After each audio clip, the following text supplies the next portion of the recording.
only been a week since we've seen you guys. It is so incredible to actually see all of the lovely people who have been in our audience previously and a lot of new people, which is so incredible. And we are happy to educate you guys on whatever it is that this one has up its sleeve that we're not going to tell you because we have to introduce each other first. As we've seen with all the new people that are coming on and joining us, it's obviously incredibly important just to let you guys know who it is that we are, so that you understand why it is that we actually are authorities to speak on health in the different arenas that we both play in. So Alan Ogden has a degree in pharmacognosy medicine, which makes him a pharmacologist. And in school, that means that he essentially learned how to formulate medicine from plants, which is really incredible knowledge to have, seeing as how for quite a long time, what you're getting medicine from is somebody who actually learns how to memorize the book of contraindications and lets you know what all of the specific health issues that you might want to look out for as they're dispensing something to you. So it's a very different education base. Not that I don't have respect for the knowledge and everything that they do have, but we are dealing with a petroleum-based world of medication now that's all manufactured in plants, and so in manufacturing plants, not plants. And so it asks for a different knowledge base. So back in the day when Alan went to school to become a pharmacist, they were teaching pharmacognosy medicine. And so he's one of the few that was really at the tail end of that education that happened. If you want to actually get into pharmacognosy medicine or bioidentical compound pharmacy and stuff, it is significantly more expensive to get an education in doing that, and very few pharmacists actually do have that education. So I have a lot of respect for the education that Alan has. Now this is just one of the many things that he has gone and educated himself in. So in that specific world, he has 40 plus years of experience in that industry. And then of course he has degrees in geriatric medicine, pediatric medicine, 4 degrees in nutrition. He has an energy medicine degree as well. And then of course in your industry you have to be constantly getting re-educated in order to be able to keep your certification updated. And then of course he's gone very much over and above looking at what's going on in the naturopathic world and the holistic world and energy medicine and all the rest of that. So he really is a phenomenal, well-rounded picture of how it is that we need to support our health from a proactive standpoint. So I'm really, really pleased to have Alan Ogden, the Glutathione Authority, at my kitchen table every single week to assist me in educating all of you guys in how to optimize your glutathione, and also in the latest and greatest that's coming down the pipeline in other arenas as well in health, so that we can support you guys making an educated decision for yourselves. So thank you so much for joining us, Alan. You're welcome. Thank you. And actually, just to that point, and I should have told you this before, so you can put it in the introduction. My last continuing education was 750 hours of work. So that's a lot of work. Yeah. 750 hours of work, and I completed that. I do not have a pharmacy license any longer. I let it expire in 2017. However, that doesn't preclude me from continuing the education, so that's still available to me, and I take advantage of that. So I'm very excited to be in your kitchen, and along with Harmony. Harmony and I came together because I had recovered from a very tragic and almost fatal brain infection using amino acids to elevate my glutathione. Now that's why I got interested in glutathione and really delved into it. It literally saved my life and my brain. And I met Harmony when she was suffering, how long? It's been a year and a half already then when I met you with your concussion, or 2 years? No, yeah, I think it was about a year and a half at that point. Year and a half. Yeah. So actually it's kind of interesting that I met her, because for that year and a half she hadn't been going out of the house, hadn't been doing anything. And we met at a conference because she went to see her grandpa over in Vancouver Island. I happened to be speaking there. We met, we became sort of instantly connected over common interests, and me, because I knew I could help her concussion, so I introduced her to collagen protein first, and then I introduced her to optimizing glutathione. And once I did that, I saw this girl who was literally hardly able to manage life. Just take off and take pranic healing, motion code, body code. If you don't know what these are, you can go look them up. Dr. Stanley Nelson is... Bradley Nelson. Bradley Nelson, thank you. Yeah. Dr. Bradley Nelson is the gentleman who developed these programs. He's very well known around the world. And you can go look him up, body code, emotion code, and then she took clinical hypnotherapy. And she took that from the #1 school in America, in the United States, and she is actually a certified clinical hypnotherapist. So Harmony Woodington C.Ht behind her name, where I have a whole bunch of letters. He has a long list of letters behind his name. And she's a generation apart from me. So she grew up on social media. She grew up on technology. I did not. And I was looking for someone who was skilled at technology to help me get my message out. And so we first united under a common cause of recovery, and then reunited in this cause where Harmony said, look, I can capture your IP and we can get it out to a broader audience. And we've certainly done that. I have made it a goal, and I haven't expressed this to a lot of people, but I had made it a goal to touch 1 million lives over the course of a decade, and actually exceeded that by a whole bunch. So that's because I ran into Harmony and got involved in social media. So that goal was blown away a long time ago. I didn't even know what to set for a new goal, because I didn't really understand the power of social media, right? Yeah, totally. So I didn't even know what to set for a new goal. But I know that my reach is worldwide, and I'm very excited about that, because glutathione actually was, when it was discovered, it was declared coincident with life. In other words, just stop and think about this for a second. No glutathione, no life. They are intrinsically tied together. Glutathione. Your body makes glutathione. We're not talking about glutathione that comes from outside the body into your body. We're talking about glutathione that your body makes. That's tied to your life.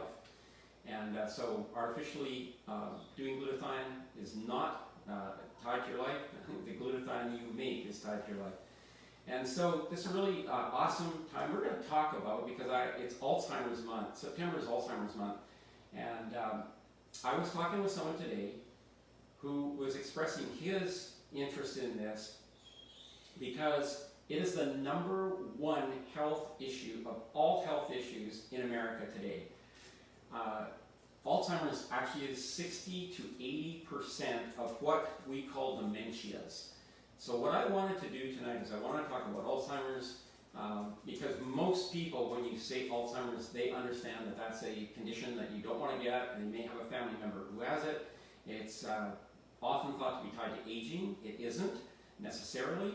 And I wanted to differentiate the kinds of dementias there are and Alzheimer's for you tonight, and let you know that obviously glutathione has an impact on all of these. So Harmony didn't really know the topic tonight, so I know that she's going to pitch in where she can, and as she always does, and I really appreciate that. I sometimes do just surprise her with the topic, and I did that today because this gentleman asked me.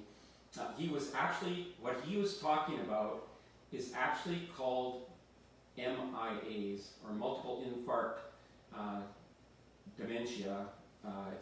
There's different names for it, but it's actually a cardiovascular disease. Multiple infarct dementia, there's multiple names for this, but it's actually a cardiovascular disease where Alzheimer's and the dementias in that, Parkinson's, etc., are actually protein type of diseases. They're not cardiovascular diseases. So we wanted to make that differentiation tonight. And how do we make the differentiation? It's very difficult in diagnosis. Sometimes when people have a family member that's going through something, they don't understand how difficult it really is to differentiate what is going on in their body. And we also have something in there called ghost strokes, which is really an interesting thing. So people will literally have all the symptoms of having a stroke. They'll go through the process, and when you do a brain scan, etc., there is literally no evidence, no cardiovascular evidence, there's no evidence at all in that person that they've had a stroke. And they don't appear to really have had a stroke. So most common, we see people that have a stroke, it impacts one side of their body more than another side, and then they have to go through a recovery process. But we have this thing called ghost strokes that happens as well. So Rob's asking for you to speak up or turn up the volume. Oh. No, you personally turn up me your personally volume. turn up my volume? Okay, Softly. thanks Rob. And Rob also asked a question.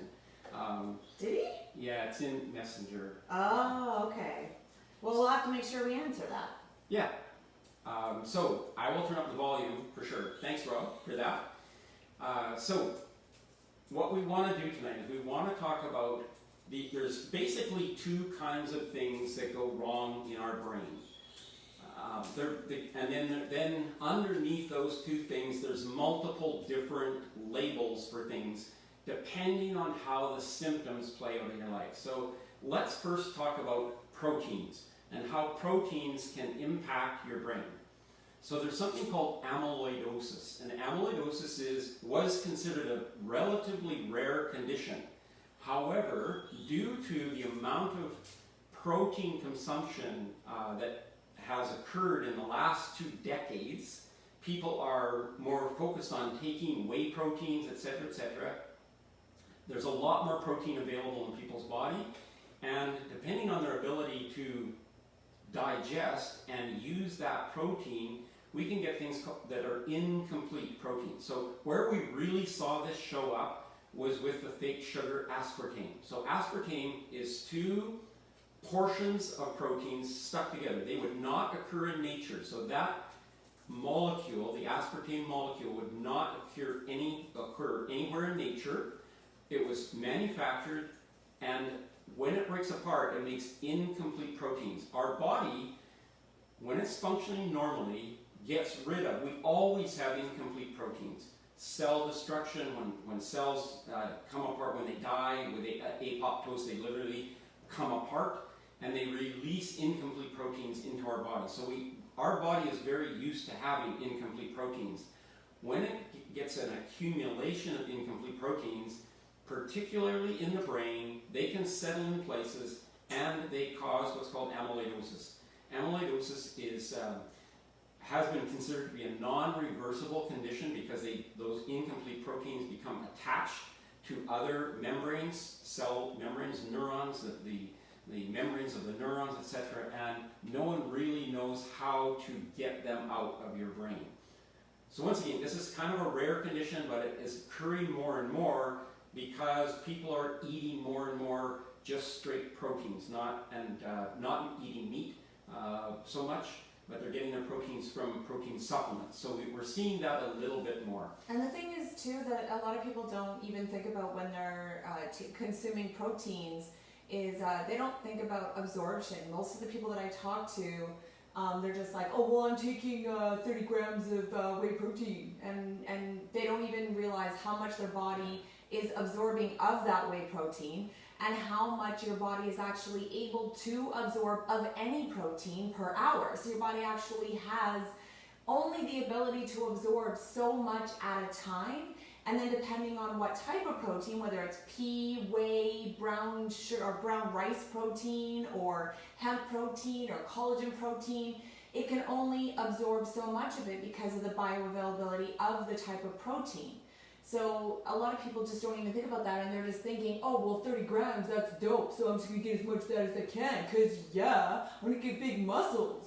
Yeah, right? that's absolutely true. So most whey proteins are, when you read about them on the web, you'll read that they're magical and that they're absorbed and they're readily available protein, and that's completely not true. When you take 30, 40 grams of protein at a time, your body only has the ability, literally, to absorb somewhere between, depending on you as a person, somewhere between 10 and 20 grams of protein at any given time per hour. And depending on your intestinal tract, depending on your level of protease, and there's all sorts of factors that play into protein absorption. So when you go out and eat a 32-ounce steak, for instance, feels, it's beautiful, it's wonderful, you're not getting that as protein in your body. What's in that, it's about 16% protein, that 32 ounces of steak.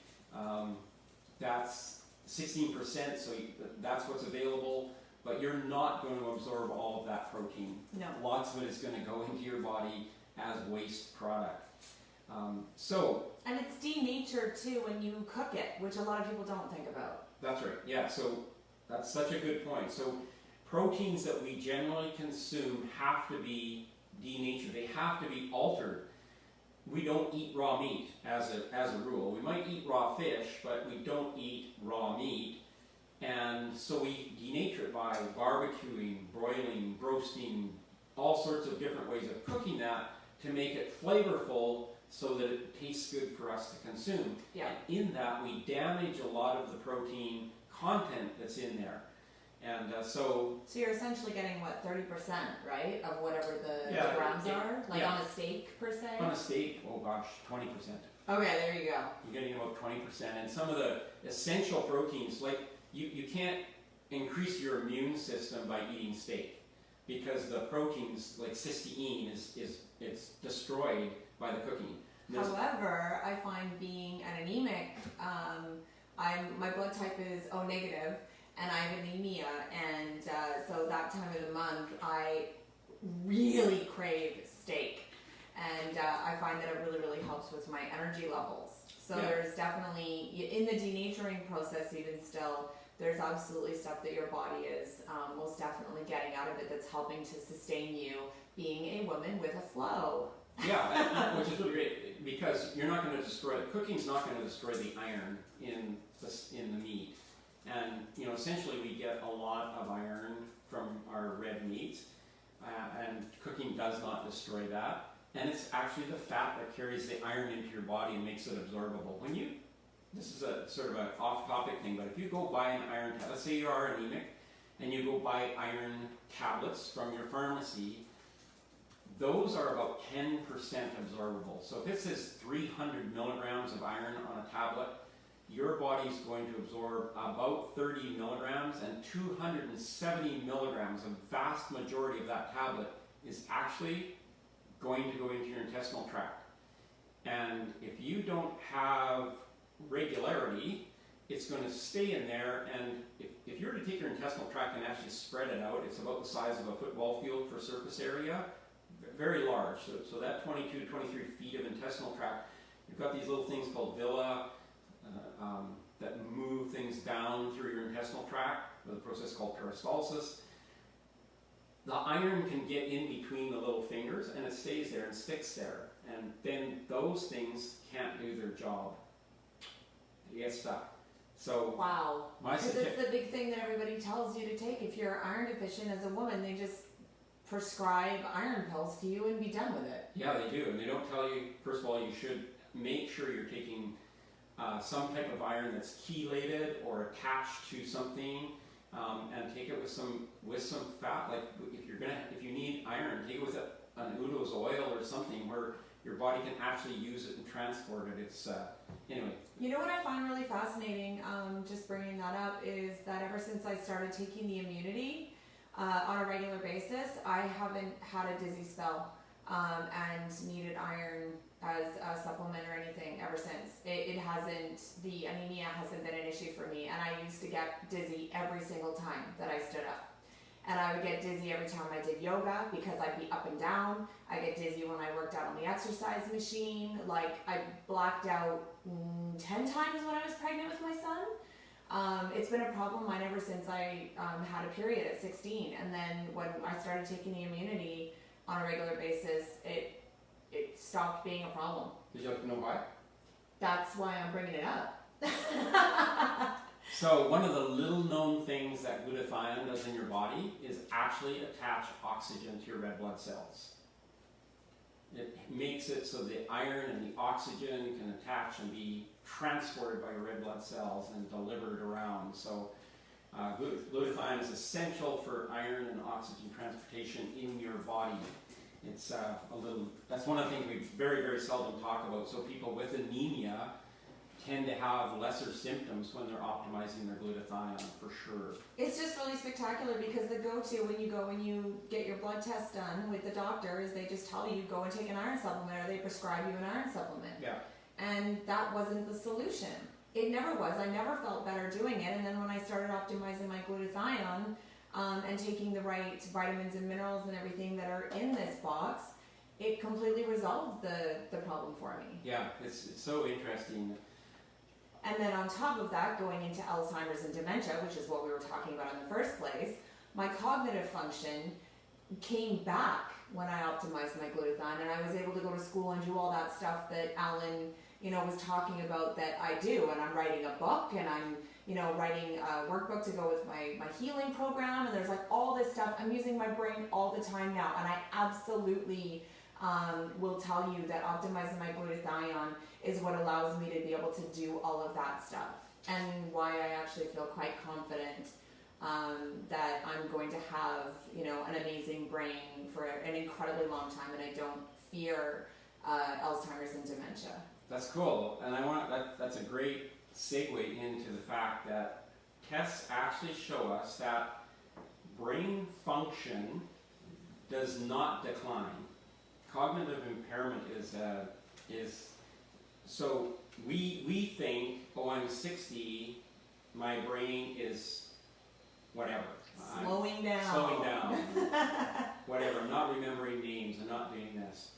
Think back, if you have a child or a grandchild in your life, and I happen to have 4 grandkids, and if you said to them every time they forgot to do something, if you said to them, oh my gosh, your brain, you would be constantly saying to that child, they're losing their mind. Because they forget their backpack, they forget their lunch, they forget where their shoes are, they forget everything. All the time. All the time. And we never say to that child, we just go, oh. You're losing your mind. No, you would never say that to a child, right? Every time my niece and nephew come over to my house, they always forget something. Totally. Every single time. Yeah. We're always like, oh, they forgot another pair of socks. Oh, Jake forgot his jacket. Oh, Kaden's forgot her backpack. Yeah. One time she forgot her cell phone. It was that so was disastrous. I know, and she had to go without it for like a week. It was so fun, I know. Did she survive? No, she actually doesn't care. She's not. Wow. She's more of a bookworm and stuff like that, and she's not so much of a socialite, so it didn't bother her. But yeah, it's totally true. Kids are so forgetful. Yeah. So, and we never would say to a kid, "Oh my gosh, you're losing your mind." Yep. You're obviously aging before you even started aging. Right. And yet we say that to ourselves. I'm not talking about saying it to somebody else. Totally true. We say it to ourselves all the time. Oh my gosh, why can't I remember every last thing in my life at this moment? Yeah. And we've never remembered every last thing in our life. Nope. Ever. So you have to be really careful about this whole idea of something's wrong with my brain. Because what you think about, you create. Yeah, and we have to allow ourselves the freedom to not remember everything in our life. You think of all the data. Our subconscious mind is processing 2 billion bits of data per second. Our conscious mind, 2,000. So all the things we're processing, just to sit on this chair, all the things we're processing. The air around us, the space, the table, all the things our brain is processing at this time, and we ridicule ourselves because we can't remember the name of somebody we met 35 years ago, or even 3 weeks ago. Like, we had a big party at our condo the other day. It's the first time ever that they've had one. There was about 100 people there, and I can remember quite a few of the names. I used to pride myself in going into a room and speaking, and I would introduce myself to a whole bunch of people before that I'd never met, and then I'd go up on stage and I'd go pick them out of the crowd and tell them their name. And I can still do that, and you can too. I just want you to know, I'm pointing my finger at you. You can too. Your brain is fine. Your brain is fine. Give yourself a break. You're not going crazy. So that's one of the reasons why it's so difficult to start diagnosing somebody with these conditions, and you really want to be careful with that. So I have a relative right now who's in that age group, 70 mid-70 age group, and they're going through this whole process. And the doctor is very, very reluctant to say to him, you have X. Because once you say that to somebody, they absorb that, and I really appreciate the doctor for this. So he will not say to that person, oh, you've got Alzheimer's, or you've got blah, blah. He has not given it a label. He's just saying, you know what, we're having some cognitive difficulty, and we need to treat that cognitive difficulty and see if we can't increase your cognitive awareness. Super, super congratulations to the doctor for how he's handling this, because that individual 2 years ago could not carry on a conversation for more than 15 minutes, and now he can have a conversation with people for an hour. He was not told that he was given hope, and that's what I want to do tonight for you as well. So that's really interesting. Robin Johnson-Necke is saying, I'm really interested in this topic. My mom is in this state now, dementia or Alzheimer's. If you can comment, Robin, and just let us know how old your mother is, I'd love to just get that information, just to know, because it's quite fascinating. I remember it was about 10 years ago, I was working with a couple girls who were teenagers, and their father was only in his 50s, and he was actually diagnosed with Alzheimer's. Sure. And he was only like a decade older than I am now. And usually you're thinking if you're getting Alzheimer's or dementia, it's usually hitting you, when you're in your 70s or 80s, but it can actually hit you a lot younger than that. And I totally respect what it is that Alan's saying when it comes to not putting a diagnosis on things, because we put doctors on such a pedestal that when we're given a label for something, yes, it makes you feel more comfortable because now you feel like you know what you're dealing with, but at the same time you just pigeonholed yourself and told yourself, well, this is what it is, and with those diagnoses, it's only downhill from there. yeah, all your relatives are going to go online, read everything about whatever you're diagnosed with, and they're going to talk about it forever. They're never going to let you out of that trap. Well, and essentially, is there really, truly a known cure for it? I think when it comes to, before you answer that question, I think society has the understanding or the thought process that both of those things, once you're diagnosed with it, you're going downhill. Your mind is going, and it's just going to get worse. That's why I brought up amyloidosis first, because out of all the conditions I've talked that we're going to put under these labels, amyloidosis is the only one that really there is no known way to treat.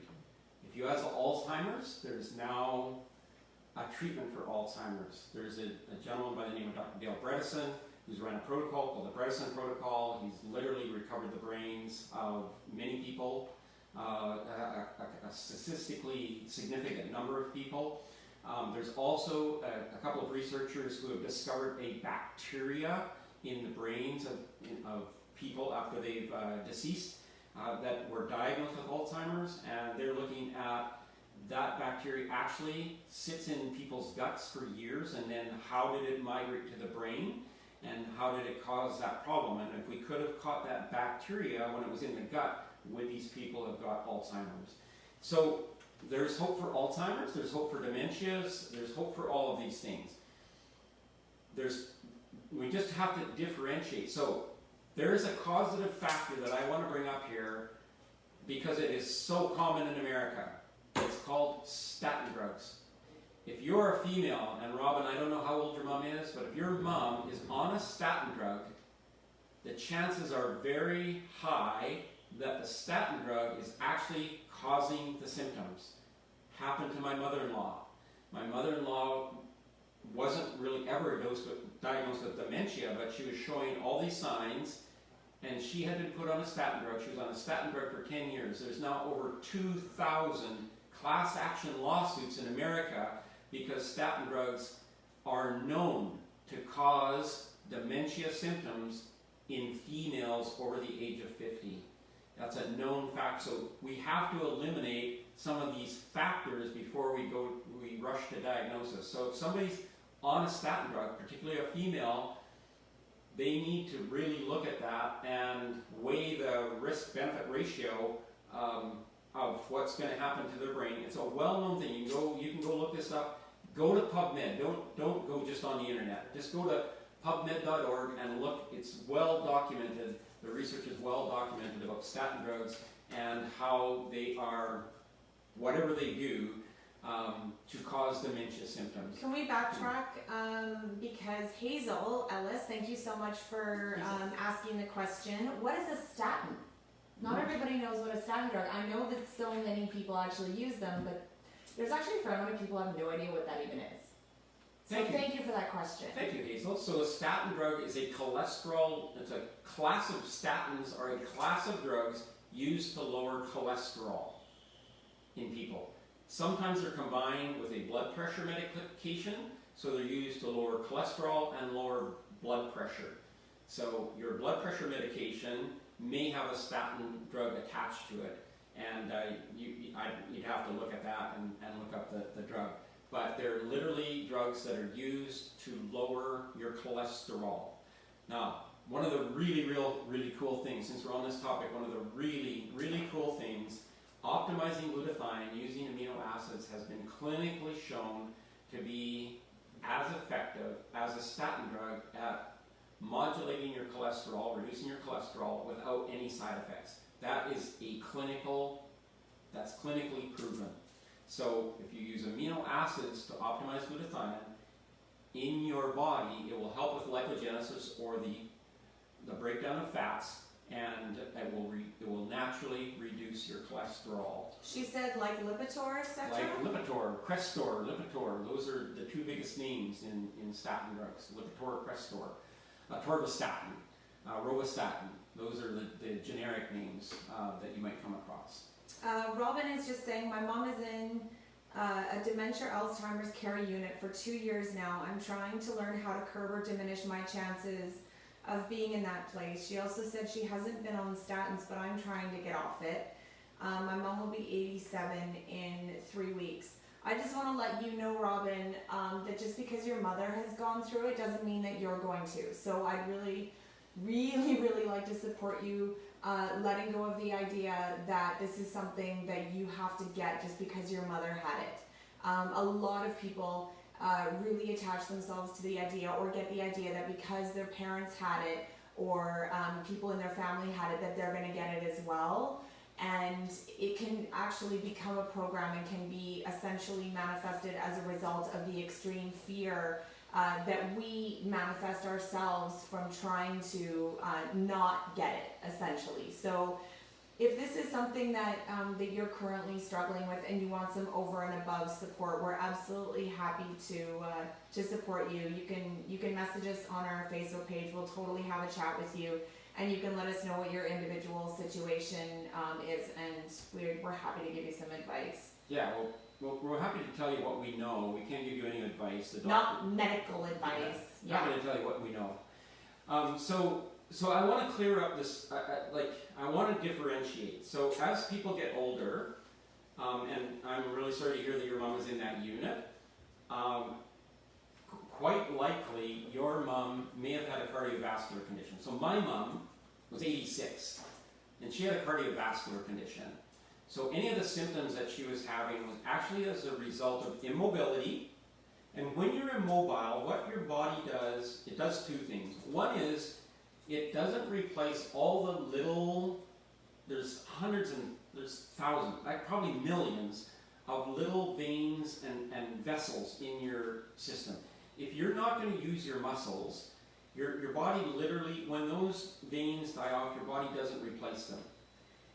So mobility is a big issue. And we saw this in a clinical trial I was involved in years ago with a 90-year-old people who were basically immobile, had osteoporosis, and we got them mobile doing some exercise, and lo and behold, not only did their osteoporosis stop, but their cognition went up. So what happens is our cardiovascular system shrinks. Now we're not getting blood out to our muscles, and our brain is a muscle, so we're not getting blood out there, and we get symptoms. So this is actually a cardiovascular condition showing up in our brain from immobility in our body. My mom is such a tremendous example of this. My mom used to, and I was adamant that my mom would never have an electric cart because she could walk. My brother brother didn't live in Canada. He came home and saw my mom. She's struggling to walk, and I had her walk the length of her seniors building, and it was an L-shaped. I had her walk that every day, and her neighbor used to take her, and they would have that walk every day. My brother came home and bought her an electric cart. Worst thing he could have done for my mom, because that exercise that she was doing was keeping her cardiovascular system engaged. So once she got a cart and reduced her mobility, her cognition followed. And all of a sudden, my mom, who at 85 could thread a needle with no challenges, by the time she was 86, was starting, like, she was a completely different person. And that was all to do with mobility. Now, one of the things that you can do to increase the strength of your cardiovascular system is optimize your vitamin C intake. So vitamin C plays a vital role, along with collagen. Vitamin C plays an integral role in maintaining your cardiovascular system. That and mobility. Mobility is so key. Mobility of all kinds. You think if you have an injury of any kind, the first thing they want to do is give you physiotherapy. They want to get you moving. And when we get older, we tend not to move. We don't have anywhere to go. We don't really have the desire to go anywhere. We lose that desire. And we begin to not move. When we start not to move, we actually, and that's why I wanted to differentiate these two for you, because dementias can come from immobility, and they show up and it looks like Alzheimer's, it acts like Alzheimer's. It's not Alzheimer's. It's actually a cardiovascular condition. And so, Robin, I want to just encourage you to stay active, and keep taking your collagen, etc. So that plays a big role. So that was my mom's challenge. My mom never had Alzheimer's. She never had any problem with her brain at all until she became immobile. And if you watch older people, you'll see older people. We see this when people retire. I have a really good friend. He's a doctor who retired. He was a great doctor. He retired, and his goal was, I'm just going to golf. I'm just going to golf. That's what I'm going to do. I'm going to golf. And he stayed true to that. He's golfed. And he walks, but as he's gotten a little older, he started taking a cart, and he doesn't walk as much, still golfs every day. But I have watched his cognitive function literally decline with his mobility decline. It's so intrinsically related. Well, we talked about this. There was a whole study that was done that proved your grip strength and your... Hey, Salaya! Sorry, I'm looking after a dog right now. Your grip strength and your leg strength actually is directly correlated to your cognitive function. Yeah, it's so obvious in my friend. It's like so painfully obvious. And his wife is like, if I could just get him to do something besides his golf, like, and what he needs to do is lift some weights. He needs to do something that puts stress on his cardiovascular system. He's not doing that with golf right now. So Jackie, I just want to interject. She was saying withdrawal from taking statins, should that be a gradual process? You can do that. You can do that. You can, Well, would you just stop taking statins? You can just stop taking statins. Yes, you can just stop taking statins, but you want to optimize glutathione.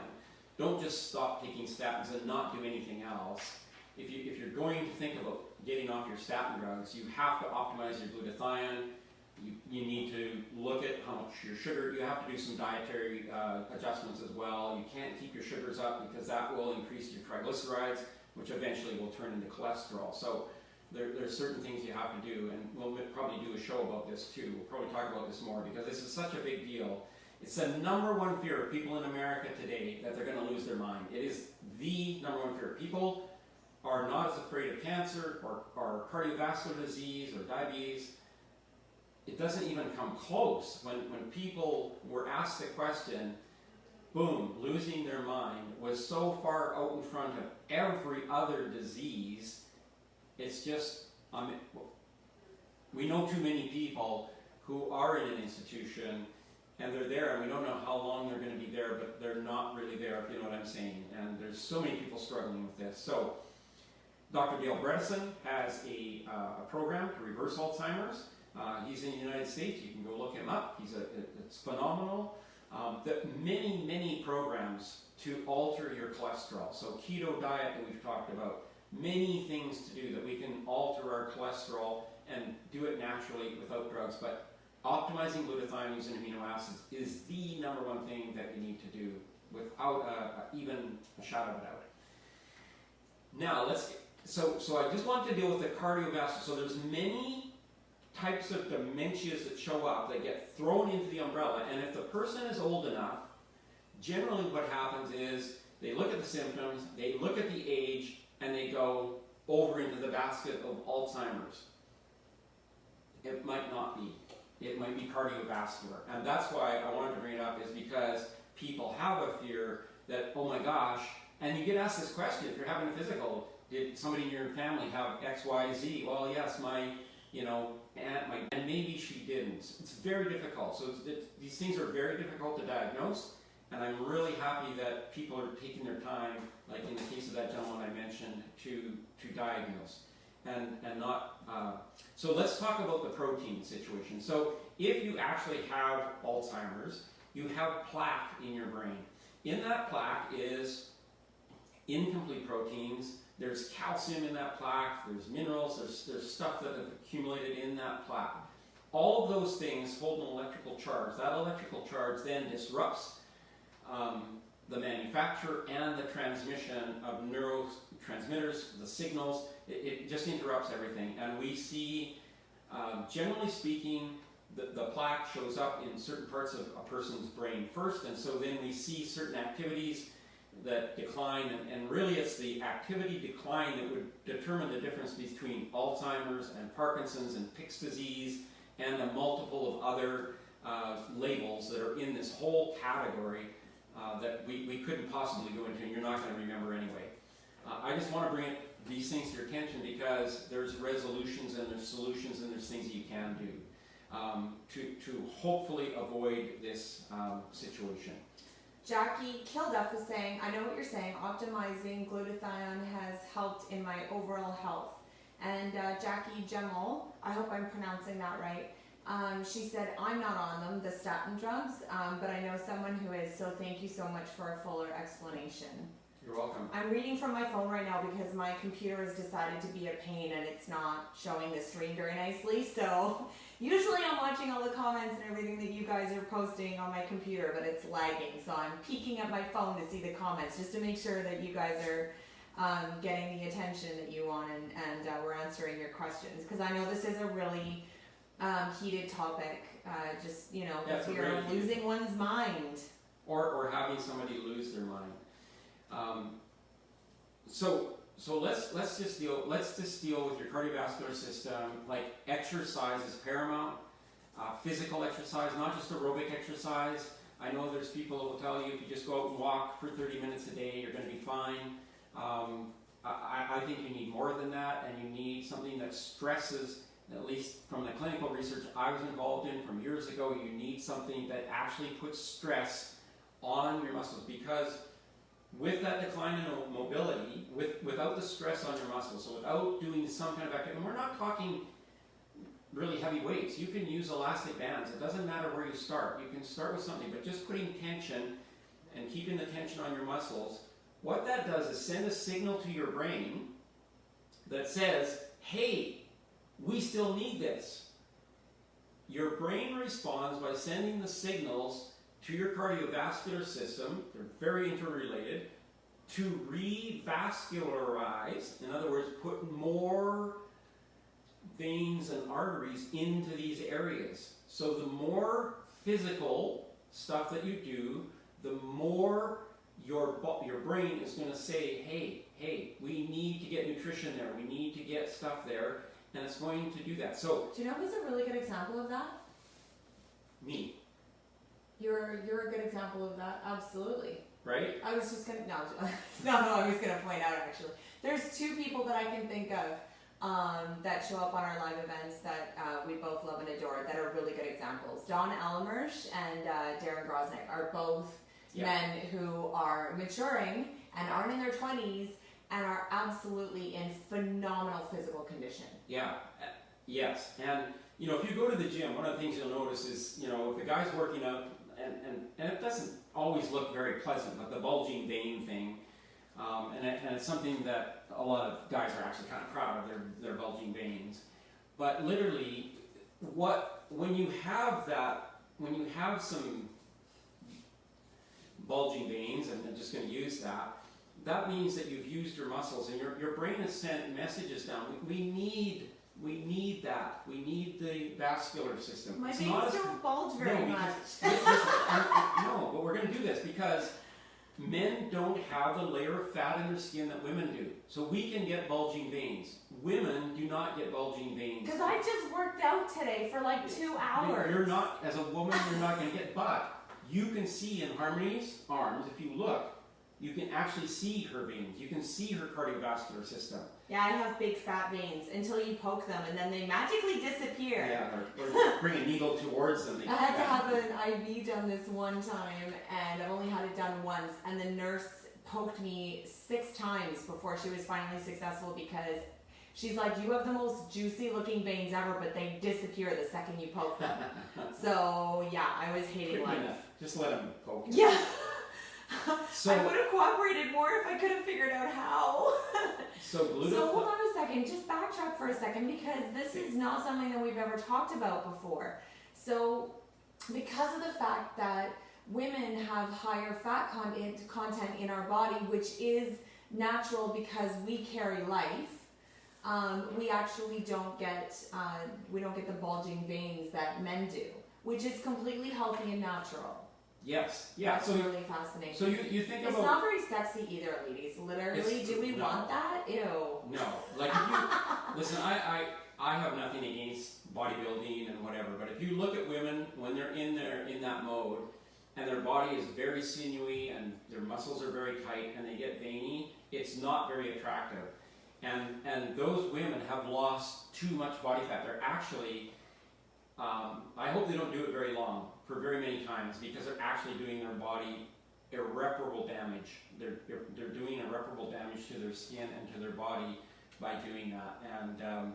And if you see somebody like that over a long period of time, which I have, you see that, and you'll see that they actually often have some kind of physical condition. Because their immune system can't keep up. It's not natural to lose all your body fat as a woman and get down to 3-4%. That is just not natural. So our cardiovascular system, we want to maintain it with collagen, with vitamin C. And like you said, with consistent exercise, as Alan was saying last week, you want to be doing exercise for about 45 minutes? Yeah. 6 times a week. 6 times a week. And you want to have your heart rate at 60%. 65 to 80%. And you need a heart rate monitor, because when we exercise, we tend to get our heart into the anaerobic area, so it's not burning fat or sugar, and it's producing lactic acid, which makes you sore. Then you don't want to exercise. If you keep your heart rate in the 65 to 80%, it's burning fat, it's burning sugar, and you don't tend to build up lactic acid. Your recovery times are much better. So, for somebody like me, for instance, if Harmony and I were going to the gym together, I would be like slow-mo, like just slow-mo compared to her, or somebody her age, a 40-year-old guy. I'm going to be much slower to keep my heart in that area so that I keep burning. And when I go to the gym, I don't care. I'm not there to compete with those guys, because they can keep their heart rate at 160, 170, 100 and whatever, because of their age. For me, if I get over, like if I'm at 140, I'm in anaerobic territory. I'm producing lactic acid. I'm not actually exercising my body. So short spurts of that is fine for me, but not long, prolonged exercise periods of that. And so maintaining our cardiovascular system and maintaining an exercise program is that you can go read anywhere. Anybody that's fighting these diseases will tell you, if it's Parkinson's, if it's Alzheimer, if it's PICS, if it's any one of these, if it's multiple infarct dementia, if it's TIAs, any of these, tertiary, any of these, I'm stopping using big terms, because it just confuses people. You can go read about them, but any of these, you will find exercise is paramount to that. And now we know the reason why. It's because the brain-body connection. No mobility, your brain starts sending signals to shut down the amount of neurotransmitters that you're sending out, to shut down the amount of cardiovascular system that your body has. It literally shuts down. It's true. If you don't use it, you do lose it. And it doesn't take much to get it back. That's really what I want to get across to you. If you do block and you're in that heart range, awesome. That's great. But you still need the physical exercise. You still need something that puts stress on your muscles 2 to 3 times a week. So paramount, and do it consistently. Just stay with the consistency. And I think that's one of the hardest things for people to do, is just stay consistent. But if you do, you will go a long way. So I want to go back to the gentleman I was talking about that the doctor wouldn't give him a diagnosis. One of the things the doctor said to him is, you have to exercise every day. Every day. I don't care if it's raining, snowing, I don't care what it's doing outside, you have to exercise. If that means getting a gym membership or whatever for you, then get it, because you need to exercise every day or you're going to lose your mind. So guess what? He exercises every day, and the change in him has been dramatic. Okay, so good on him for actually, listening to the advice. And I think a lot of people that struggle with health issues, they generally tend to, get depressed and they get bogged down by it, and they tell themselves that they can't. They're going to get active when they get better, and then they become inactive. yeah, absolutely, absolutely. Inactivity is just, the sedentary lifestyle we have is killing us. So now, let's talk about the plaque formation. Hold on just a second before you get into that. Jackie said, how interesting, Alan. I know several people who look just like you described. What would you suggest saying when dropping that hint to make them aware of those other consequences, because there is an amount of pride in their acquired muscle tone? Thank you. Well, you can't say anything to people. I mean, really, seriously, if somebody's in that mode, generally I've found that people that are in that headspace are very much a legend in their own minds. Yeah. They very much, because they spend so much time working out and exercising and doing everything they're doing, and they're competing and all the rest of that, they very much in their mind know everything that there is to know about health, and they very much see themselves as being at the peak of health. And it's not until they actually experience the breakdown and the negative health effects and stuff that they start to realize that it's not something that they can maintain long term. I had a client who went into competition bodybuilding, and after she finished competition, she was sick for the next month and realized that it wasn't something that she could maintain, and now she exercises on a regular basis, but she doesn't push herself to the level that she did before. I know numerous people, and I wouldn't try to educate them out of it or talk them out of it or anything, because where everybody is on their journey is perfect the way that it is, and they've created that, and their body's gonna let them know that what they're doing isn't working for them all by itself, and then it's up to them as to whether they want to make the adjustments or not. That's pretty much what it comes down to. Yeah, think of the situation that I was in, Jackie, being a pharmacist and knowing what I know, and people, I literally could not say anything to anybody unless they asked. So that's one of the reasons I found being a pharmacist so difficult, and I had to step away from it, is people come in, they have here it is, and they're going to go on 9 drugs. That's their choice. There's nothing, it's not my place to say anything. If I did, I get booted. And with bodybuilders too, I think you would find they get really argumentative with you. Yeah. They're just going to argue the point, because they're in that headspace. So just be there for them when they need you. That's all I can do, is be there when people need me. And there's lots of people that need you. You'll never run out of people that'll need you. So with me in my industry, essentially, what I do is use kinesiological testing to actually support the client figuring out what nutritional needs that they have. So I actually teach them how to communicate with their own mind and body to figure out what their body wants. And kinesiological testing has been around since the 60s. That's when it was discovered by Dr. George Goodhart. And so it's a university degree, as we know, kinesiology. It is very much based in science. It's very respected. And there are a lot of doctors that use it in their practice. Naturopathic doctors, chiropractic doctors, personal trainers, all sorts of people use kinesiology in being able to support figuring out what it is that the body needs in order to be able to heal and recover. So that's the method that I use. And then the clients get into using kinesiology to figure out what their body's asking for on a regular basis. And so I'm not telling them what it is they need to do. They're telling themselves. And so I'm handing the power to them. I think it's really interesting that years ago in the 70s, and like chiropractors and different people were using kinesiology to test stuff, and they were considered wacko. And then it became a degree program at university, and now you can hardly get into kinesiology. It's so competitive. It's true. People want to be kinesiologists, but yet somehow, in the medical profession, using your body energy to test stuff still doesn't make sense to them. But if you say, well, I'm going to use a kinesiologist, oh, well, that's okay then. Anyway, whatever. One of those. My doctor actually sent me to a specialist, and the specialist, who was a doctor, in a tower right across from my doctor, he actually ended up using kinesiological testing to find out what medication my body was asking for to balance itself in certain ways. And then I ended up taking it, and it actually was more naturopathic. That what he ended up actually telling me that I needed, and I had absolutely no idea what it was that he was doing to me at the time.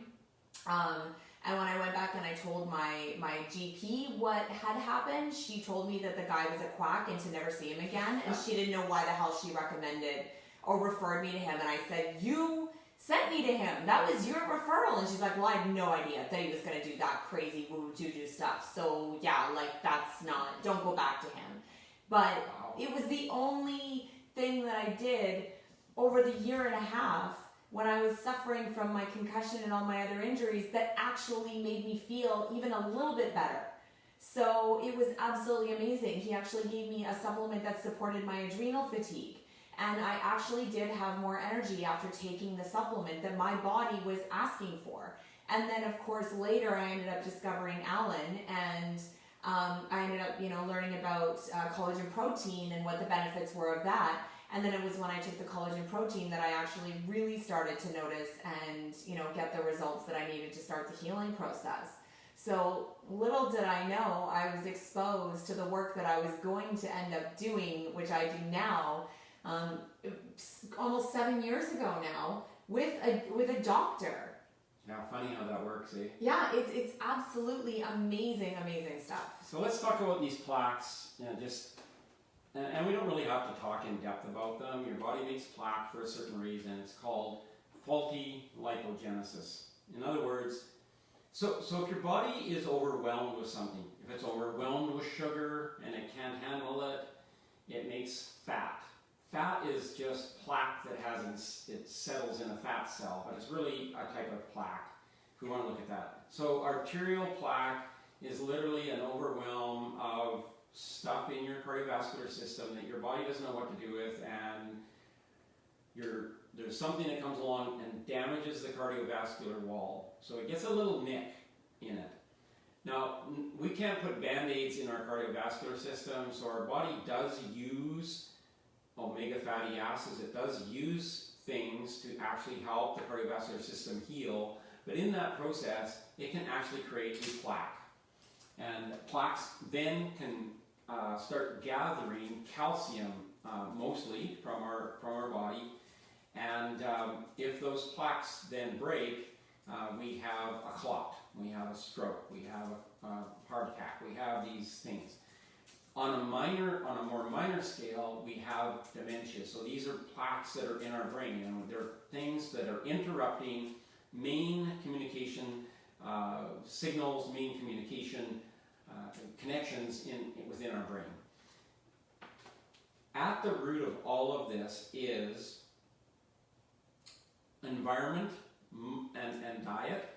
Mobility we've talked about, so mobility is paramount, but at the root of that is the fact that now what medical research is looking at now is we literally, well, let me ask you this question. Harmony and I live in the lower mainland of British Columbia. There's about 3.5 million people live down here, and we make tons of garbage every day. We used to send it to China by the boatload. Ships of garbage would go to China, and China would do something with it, recycle it, probably sell it back to us. I don't know what they did with it, but they stopped that 2 years ago, and suddenly we had nowhere to send our garbage. It's a huge, huge problem. Calgary had 20,000 tons just of plastic garbage in warehouses. It was costing thousands of dollars a month to store this stuff because there was nowhere in the world they could send it. Landfill sites are filling up around everywhere. Nobody knows what to do with garbage. In your body, your liver is your landfill site.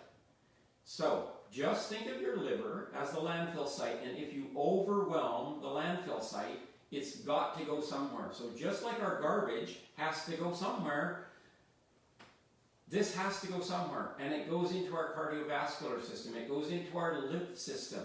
It parks itself pretty much wherever it can. So at the root of all of this, and this is some really, really great research now that's come out, is this fact that our livers are overwhelmed by emotion and by our diet. Now I want to really get you to focus in on emotion, because most of us do not even give this a second thought. When you have road rage, you get mad at somebody, you never think about the load of toxic chemicals you just excreted into your body to get you into the state of anger. Yep, totally. And it's a huge load of toxic mix of adrenaline and cortisol and all sorts of other things that are getting you ready to defend yourself and fight the fight of your life. But you're just in traffic. And you sit in traffic, and that toxic load has to be metabolized by our liver. It has to go somewhere. So think of how many times a day people are angry, or they're upset, or they're emotionally distressed. In our society, if you watch the evening news, you're going to go to sleep emotionally distressed. On a subconscious level, your brain's going to be whacked out in fear. Since 9/11, and I think we mentioned this before, but since 9/11, prescription drug sales have gone up 3,600% in the United States, because the news only focuses on fear. And fear drives people to pharmaceuticals, both legal and illegal. So this toxic load of emotional chemicals. Now, you know, there's very little differentiation between the chemicals released when you're in love and when you're having sex, as there is when you're very angry and defending your life. They're hardly any different as far as chemical composition, but the effect in your body is entirely different. The effect in your body when you're in love, you're making love, those kinds of, or you're with your pets, with your children, you're feeling those emotions. Those chemicals aren't really majorly different than the other chemicals, except the effect on our body is completely different. Once again, when you're doing those things, your body has to handle those chemicals too. So our body's overwhelmed. Then you just think of all the other stuff that we're overwhelmed with. Decisions we have to make, food that we eat. We go eat fast food, and our body is now loaded with a lot of stuff it's never seen in its life. One of the challenges with GMOs, and for those of you who don't know, if you're young and you're watching the show, GMOs have been around since the early 1900s. Genetically modified things have been around for a long, long time. So it's not a new thing, but it's new to us as humans. And we're being exposed to stuff that our body has literally no metabolic pathway. It doesn't know what to do. It sends it to our liver, and our liver goes, and it builds up. And our liver will send it to our lymph, and then our lymph builds up. And most guys, when they have a big belly, it's lymph. It's not fat, it's lymph. It's just their liver can't do this. So we want to increase our liver function. And how do we do that? Well, glutathione, 50% of your body's glutathione is in your liver, and it's there for a reason. It's there to help you to detoxify. It's there to help you break down this massive overload of toxins that we deal with. We live, that's the society we live in. I don't care if you live in the country and you get to ride your horse and stuff every day, that's really, really great, but if you watch the evening news before you go to bed, you literally all night flood your body with toxic, fear-based things. You can't help it. You can't help it on a subconscious level. Your body is like prepared for battle. So, you could quit watching the news, that would be helpful. There's a lot of things you don't need to know. And if they're really that bad, somebody will tell you. Guaranteed, somebody will tell you. I remember hearing that years ago. Somebody said to me, you could stop watching the news, and if it gets really bad, somebody will tell you. And that's true. People will tell you because they talk about it all the time. But if you don't want to do that, 50% of your body's glutathione is in your liver. Your liver has to handle all this. So now this research is coming out saying our liver is overwhelmed. It can't handle body fat anymore. It can't handle the protein. Remember that all these diseases we talked about tonight either are cardiovascular in nature or they're protein. Our liver's overwhelmed. It can't handle this stuff. So whether it's overwhelmed with emotion or whatever it's overwhelmed with, it's allowing incomplete proteins to slip out into our body. They're inflammatory. Inflammation causes cholesterol to rise.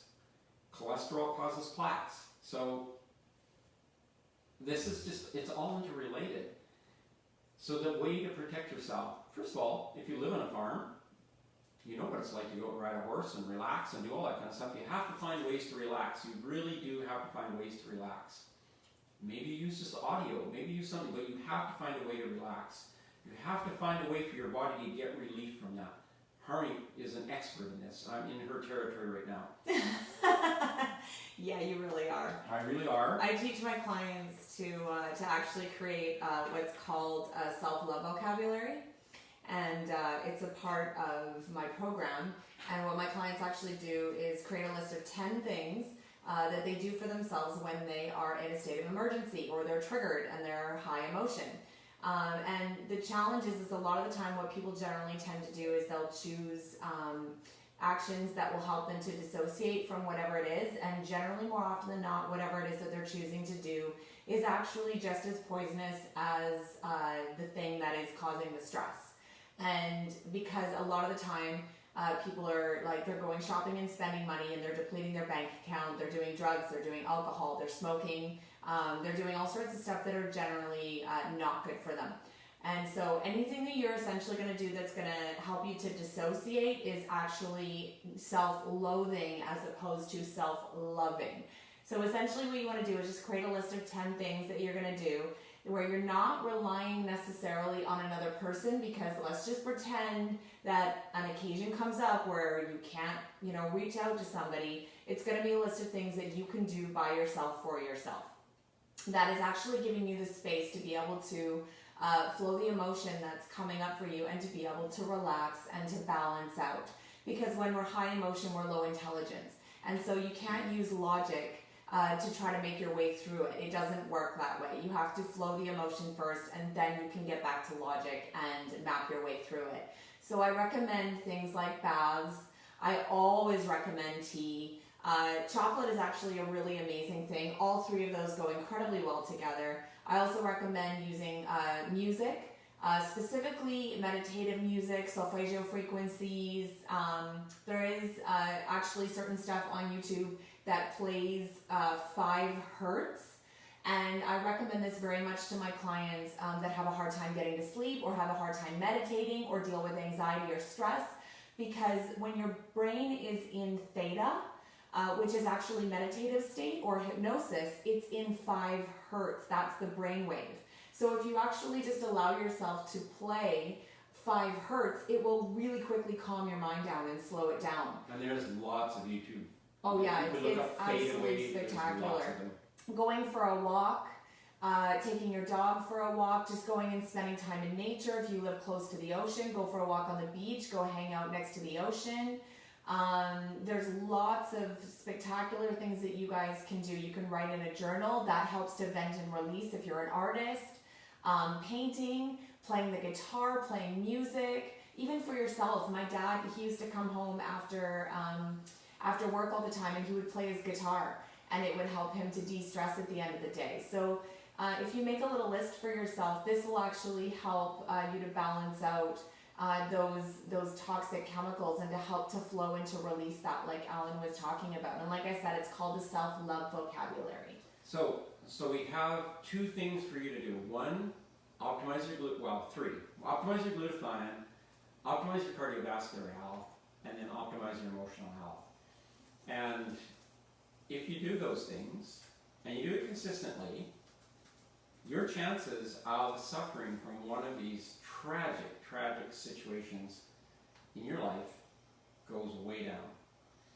And Robin said, Harmony, thank you so much. You're hitting on a lot of things on my list. I feel better already. That's really, really fantastic.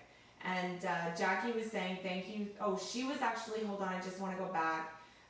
She said, I considered bodybuilding when I was recovering from my scary health issue, thinking that would be a good way to gain weight. Muscle is heavier than fat mantra, but Nufina was just launched, and taking that with immunity rather than replace a meal, she actually said she grew her hair and nails back.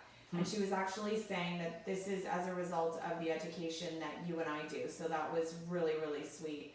I super appreciate that. She said if it wasn't for your and Alan's info, because of fear of worry and anxiety, she said her large intestine was actually disintegrating. wow. Yeah, so we are absolutely honored that you're letting us know just how the educating that we've been doing for the last 3 or 4 years now, it has supported your health and and others, I'm sure, and it just feels so good to to get that positive feedback and to know that all of our efforts are supporting you guys out there and potentially even saving lives is what it sounds like. Right. So I absolutely swear by optimizing my glutathione every single day and how it contributes to my health and to the functionality of my brain. And I absolutely cannot live without my collagen protein. In fact, I had 4 of them today because when I was working out on my exercise machine, I actually started to feel a little bit nauseous. And I had 2 collagen protein, and immediately the nausea went away. And I was working out on an empty stomach. So it's absolutely spectacular really getting the feedback from you guys. It means so much. So thank you so much, Robin.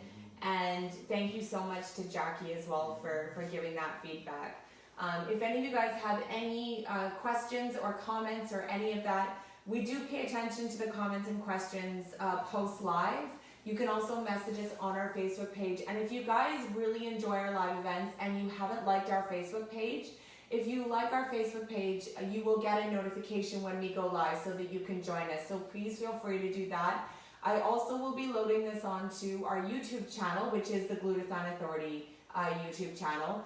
And I will be posting the link onto our Facebook page so that if you have anybody that you want to share this information with that isn't in the Facebook world, because I know there's some people who are actually leaving the Facebook world, you can absolutely send them to our YouTube channel to get education on this topic. So again, everybody, thank you so much for joining us, and we will be back next week, same time. Now that the weather's getting crappy and all the rest of that, we got nothing better to do. Plus, we love doing this. So, love each and every one of you, and we'll see you next week. Bye, guys.